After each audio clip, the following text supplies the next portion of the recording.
تیری شان شان قلندری، تو بڑا غریب نواز خواجہ، تو بڑا غریب نواز۔ اعوذ باللہ من الشیطان الرجیم، بسم اللہ الرحمن الرحیم، نحمدہ ونصلی علی رسولہ الکریم۔ معزز ناظرین و سامعین کرام، السلام علیکم ورحمۃ اللہ تعالی وبرکاتہ۔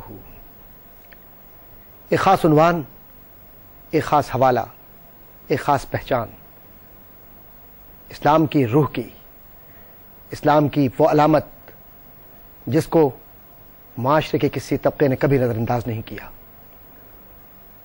وہ علامتیں زمین پر اللہ کی نشانیوں کی صورتوں میں ہر جگہ موجود ہیں۔ یہ وہ نشانیاں ہیں جن کو دیکھ کر ایمان تازہ ہوتا ہے، جنہیں محسوس کر کے روح میں ایک خاص انسیت، ایک خاص تعلق پیدا ہوتا ہے۔ اور کیوں نہ ہو کہ اللہ والوں کا ذکر دلوں کو آسودگی فراہم کرتا ہے اور دلوں کی وہ روشنی بن جاتا ہے کہ چہروں سے یہ روشنی جب نمایاں ہو تو کفر کی دنیا بھی کلمہ طیبہ لا الہ الا اللہ محمد رسول اللہ صلی اللہ علیہ وسلم پڑھنے لگتی ہے۔ معزز بہنوں اور بھائیوں، آج جو گفتگو اور حوالہ اور ماہ مقدس، ماہ رجب کی وہ مقدس ساعتیں ہیں کہ جن میں اولیاء چشت کو اگر ہم یاد نہ کریں تو زندگی میں خلاصہ رہ جاتا ہے۔ اولیاء چشت کون ہیں اور یہ کون بزرگان دین ہیں، ان کا تذکرہ کیوں کیا جاتا ہے؟ ہم نے اسی عنوان سے ایک خصوصی مجلس یا محفل یا گفتگو کا سلسلہ شروع کیا ہے جس کا عنوان ہے حشت بہشت۔ یہ حشت بہشت کیا ہے؟ حشت فارسی زبان میں 8 کو کہتے ہیں اور بہشت کے معنی جنت، یعنی 8 جنتیں۔ اس کا پس منظر کیا ہے؟ اس کا پس منظر یہ ہے کہ خواجہ معین الدین چشتی رحمۃ اللہ تعالی علیہ نے اپنے مرشد حضرت خواجہ عثمان ہارونی رحمۃ اللہ تعالی علیہ کی دست مبارک پر جب بیعت کی تو آپ نے جو دعا دی، بہت ساری دعاؤں کے ساتھ ایک دعا یہ بھی تھی کہ تجھے اللہ تعالی اہل بہشت میں شمار فرمائے۔ خواجہ معین الدین چشتی رحمۃ اللہ تعالی علیہ نے اپنے مرشد اعظم، روحانی پیشوا، حقیقی دینی رہنما اور قلب کی تاثیر کو بدلنے والے کی نگاہیں، جن کو حضرت خواجہ عثمان ہارونی رحمۃ اللہ تعالی علیہ کی نام نامی سے پہچانا جاتا ہے، آپ کی اس دعا کو دل میں بٹھا لیا۔ اور یہی وجہ ہے کہ جب حشت بہشت کی بنیادی فلسفے کو آپ نے بیان کیا تو آپ فرماتے ہیں کہ لوگوں، الحمدللہ رب العالمین الرحمن الرحیم مالک یوم الدین تو ہم پڑھتے ہیں، کبھی سوچا کہ الحمد میں کتنے الفاظ ہیں یا کتنے حروف ہیں؟ کہا 5 حروف ہیں۔ الحمد میں 5 حروف ہیں۔ تو اس کا مقصد یہ ہوا کہ 5 نمازیں جو فرض اللہ تبارک و تعالی نے کی ہیں، وہ 5 کے 5 نعمتیں ہیں جو 5 اوقات میں مومنین کو دی جاتی ہیں۔ پھر اس کے بعد آپ نے فرمایا کہ 5 میں 3 حروف اور شامل کر لیجئے۔ تو یہ 3 الفاظ اللہ، جب یہ 5 اور 3 8 ہو گئے تو 8 دروازے بن گئے جنت کے۔ اور حضرت خواجہ معین الدین چشتی رحمۃ اللہ تعالی علیہ انیس الارواح میں فرماتے ہیں کہ یہ 8 ابواب ایسے رحمت کے دروازے ہیں کہ اللہ تبارک و تعالی یہ فرمائے گا کہ اے مومنو، تم نے حمد و ثنا کی ہے میری، لہذا تم ان دروازوں کے مختار ہو، مالک ہو، جس دروازے سے چاہو اس میں داخل ہو جاؤ۔ یہ دروازے رحمت کے دروازے ہیں. عزیزان گرامی، گفتگو چونکہ حشر بہشت کے حوالے سے ہے اور یہ وہ اولیاء کرام ہے کہ جن کے اسماء گرامی راحت و سکون کا باعث ہیں. حضرت خواجہ عثمان ہارون رحمۃ اللہ تعالی علیہ مرشد ہیں آپ حضرت خواجہ معین الدین چشتی رحمۃ اللہ تعالی علیہ کے. پھر انشاءاللہ تعالی ہم تذکرہ حشر بہشت میں حضرت خواجہ معین الدین چشتی رحمۃ اللہ تعالی علیہ کے ملفوظات کے ذریعے بھی کریں گے. پھر حضرت بختیار کاکی رحمۃ اللہ تعالی علیہ نے شریعت و طریقت کے حوالے سے کیا گفتگو کی، کیا کچھ ملفوظات میں ہے، اس حوالے سے بھی ہم بات کریں گے. پھر حضرت بابا فرید الدین گنج شکر رحمۃ اللہ تعالی علیہ سے کون واقف نہیں، ہم ان کے حوالے سے بھی اپنے اس پروگرام میں انشاءاللہ تذکرہ کریں گے. کہنے کا بنیادی مقصد یہ ہے کہ سارے اولیاء چشت سب کے سب جو نظر آتے ہیں ایک خوبصورت پیرایا ہے علم کا، جس میں شریعت و طریقت کا امتزاج ہے.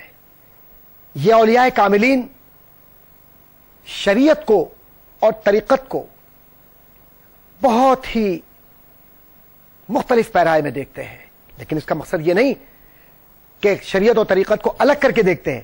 اس سے مراد یہ ہے کہ جو شخص بیعت کرتا ہے وہ اس بات کا وعدہ کرتا ہے کہ وہ کتاب و سنت کے خلاف نہیں جائے گا.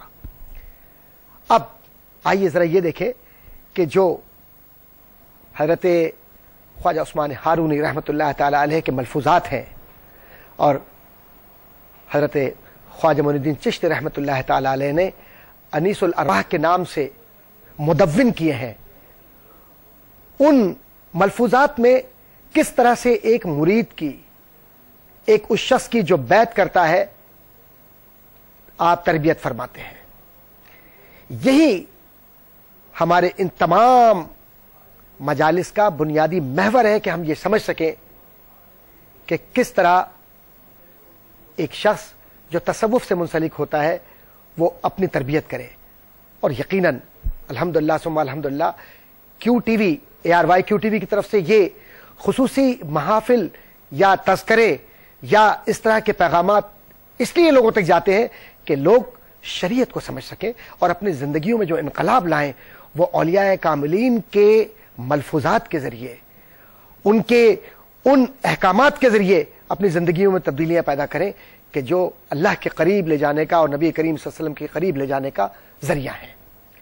حضرت شیخ خواجہ عثمان ہارونی رحمۃ اللہ تعالی علیہ کے ملفوظات کی طرف نگاہ فرمائیے تو جو آپ کی پہلی مجلس ہے اس میں اپنی گفتگو کا آغاز جو حضرت خواجہ معین الدین چشتی رحمۃ اللہ تعالی علیہ نے اپنے دست مبارک سے محفوظ فرمایا، اس کا آغاز ہوتا ہے ایمان سے. یعنی پہلی بحث ایمان کے متعلق ہے. اور ایمان کیا ہے، اس کے علاوہ انسان کی خواہشات کیا ہے، انسان کا معاشرے میں رویہ کیا ہے، ایک انسان صحیح معنوں میں کامل کب ہو سکتا ہے، منازل کب اسے ملتی ہیں، ان تمام مختلف امور کا تذکرہ حضرت خواجہ معین الدین چشتی رحمۃ اللہ تعالی علیہ نے اپنے پیر طریقت حضرت شیخ خواجہ عثمان ہارونی رحمۃ اللہ تعالی علیہ کے حوالے سے تفصیلاً ذکر فرمایا ہے. اور طریقہ کیا ہے اس کا؟ طریقہ یہ ہے کہ آپ اس مجلس کو یا اس محفل کو آپ لکھ لیتے ہیں اور آخری حصے میں جانے کے بعد آپ فرماتے ہیں کہ جو ہی یہ فوائد خواجہ صاحب نے ختم کیے، خلقت اور دعا گو واپس آئے، الحمدللہ علی ذالک. تو یہ ایک خاص انداز ہے بزرگوں کا، الحمدللہ علی ذالک کہنا.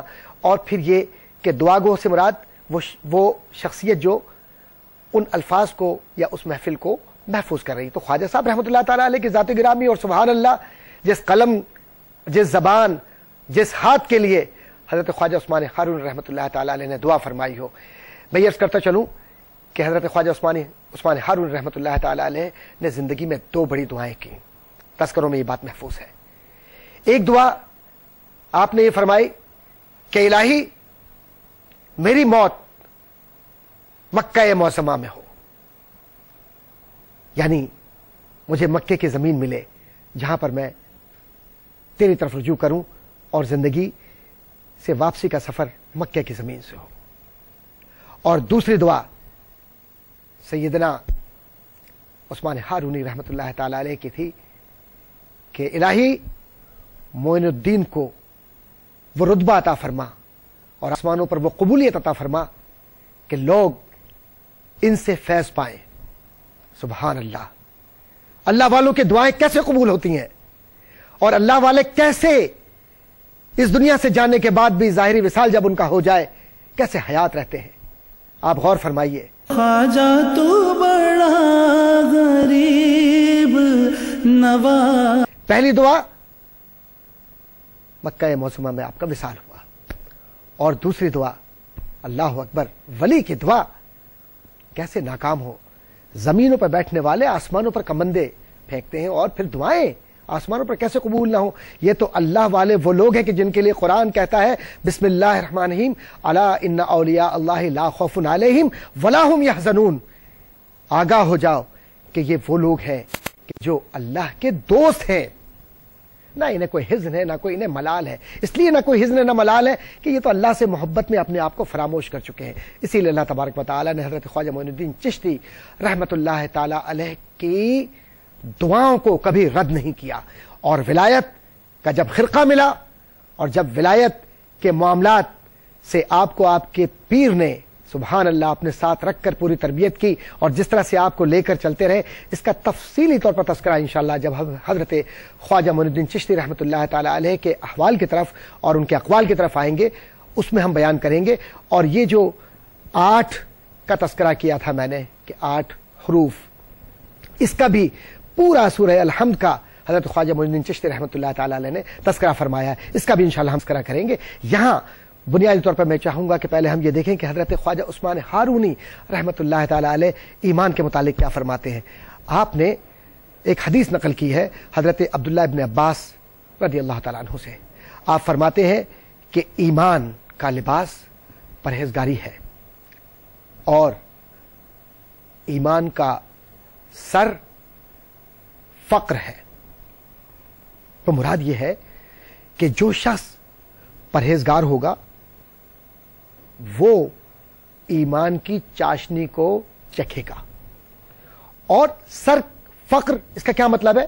اس سے مراد یہ ہے کہ جس میں سادگی ہوگی, جس میں قناعت ہوگی, جس میں توکل ہوگا, جس میں اللہ کی رضا کے ساتھ اور محمد رسول اللہ صلی اللہ علیہ وسلم کی ذات گرامی کے ساتھ تعلق اس طرح مضبوط ہوگا کہ میرا جینا میرا مرنا الہی تیرے لیے ہے اور تیرے محبوب صلی اللہ علیہ وسلم کی محبت کے لیے ہے. جب یہ تعلق قائم ہو جاتا ہے تو پھر سب کچھ مل جاتا ہے. پھر حضرت شیخ خواجہ عثمان ہارونی رحمت اللہ تعالی علیہ نے بہت ہی خوبصورت پیرائے میں فلسفہ روح کو بیان کیا اور ایمان اور روح کے تعلق کو ایک دوسرے کے ساتھ منضبط کیا اور یہ بتلایا کہ ایمان اور روح کیا ہے اور وہ لوگ کہ جن کی روحوں میں ایمان نہیں ہے وہ کون لوگ ہیں. آپ نے فرمایا کہ حضرت جنید بغدادی رحمت اللہ تعالی علیہ نے اپنی معروف کتاب عمدہ میں تحریر فرمایا ہے کہ جس میں حضرت یوسف چشتی رحمت اللہ تعالی علیہ کا حوالہ دے کر اس روایت کو نقل کیا گیا ہے کہ جس وقت قرآن کریم کی ایک آیت الست بربکم کیا میں تمہارا رب نہیں ہوں, جب یہ آواز الست بربکم کی آئی تو اس وقت کافر اور مسلم سب کی روحیں یکجا تھیں, لیکن اس آواز کے آتے ہی یہ روحیں 4 حصوں میں تقسیم ہو گئیں. پہلا حصہ وہ کہ جیسے ہی الست بربکم کی صدا آسمان سے روحوں تک پہنچی ساری روحیں سجدریز ہو گئیں, دل سے بھی مانا اور زبان سے بھی کہا قالو بلا, ان سب نے کہا کہ بے شک تو ہی ہمارا رب ہے. یہ وہ روحیں ہیں جن کو روایت کے مطابق حضرت خواجہ عثمان ہارون رحمۃ اللہ تعالی علیہ نے بیان فرمایا کہ یہ انبیاء, اولیاء, صالحین, شہداء اور مومنین یہ سب کے سب ان ارواح میں شامل ہیں. دوسری قسم یہ وہ ہے کہ جس نے زبان سے کہا لیکن دل سے نہیں کہا. یہ کون لوگ ہیں کہ جو بظاہر مسلمان ہو گئے لیکن بعد میں پھر یہ کافر ہو گئے. تیسری قسم آپ فرماتے ہیں کہ وہ ہے کہ جنہوں نے دل سے کہا لیکن زبان سے نہیں کہا. یہ وہ لوگ ہیں کہ جو پہلے کافر تھے بعد میں مسلمان ہو گئے. اور چوتھی قسم روحوں کی آپ نے بڑے خوبصورت پیرا میں یہ بتلائی کہ وہ ہیں کہ جنہوں نے نہ زبان سے کہا نہ دل سے کہا. تو یہ وہ کافر ہیں کہ جنہوں نے اللہ کی وحدانیت کو اور رسول کی رسالت کو تسلیم ہی نہیں کیا.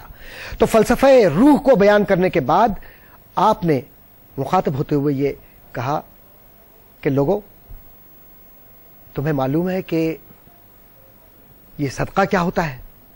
صدقے کے حوالے سے آپ نے بہت ہی خوبصورت طریقے سے یہ بتلایا کہ میں نے خواجہ یوسف چشتی رحمت اللہ تعالی علیہ کے فتاوے میں دیکھا کہ حضرت ابو ہریرہ سے روایت ہے کہ نبی کریم صلی اللہ علیہ وسلم سے میں نے عرض کی، یا رسول اللہ صلی اللہ علیہ وسلم، کہ سب اعمال میں سب سے بہتر عمل کون سا ہے؟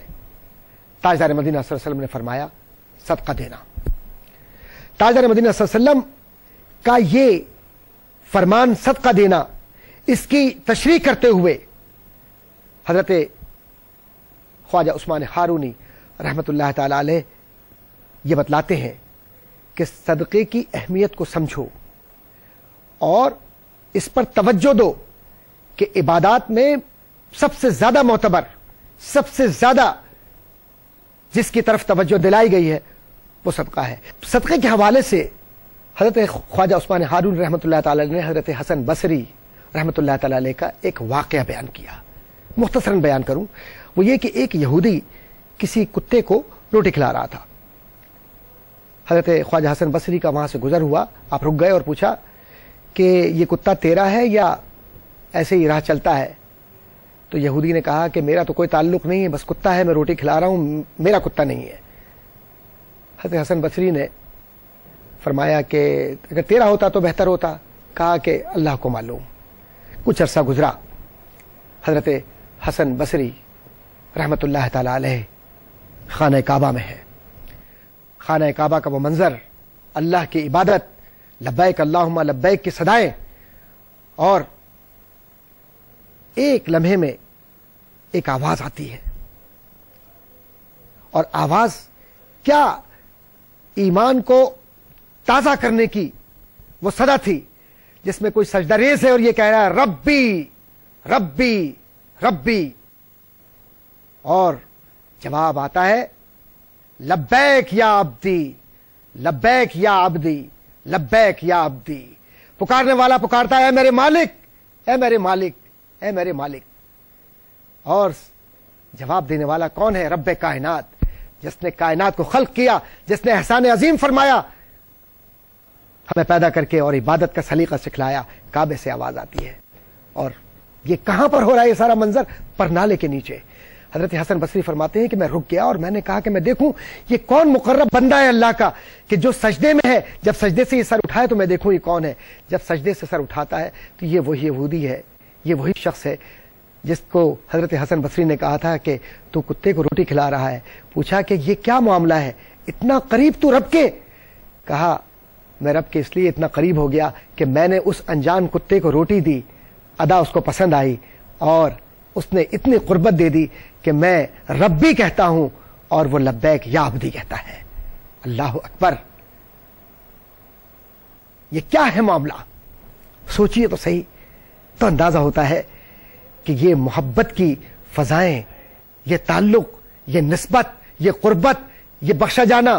ایک جانب جانور سے آپ رحم کر رہے ہیں، جانور کو آپ روٹی کھلا رہے ہیں، دوسری جانب اللہ تبارک و تعالی آپ کی عبادت کو اس طرح قبول فرما رہا ہے کہ تو یہاں پکار، میں آسمانوں سے تیری پکار کا جواب دوں گا. عزیزان گرامی، حضرت خواجہ عثمان ہارون رحمت اللہ تعالی علیہ کے افکار بلا شبہ ہمارے لیے صرف افکار ہی نہیں بلکہ ایمان کو زندہ رکھنے کا وہ ذریعہ ہے کہ جن کو ہم اگر اپنی زندگیوں میں اپنا لیں تو شریعت کے بنیادی تقاضے بھی پورے ہوں گے اور آخرت کے لیے کامیابی کے راستے بھی ہموار ہوں گے.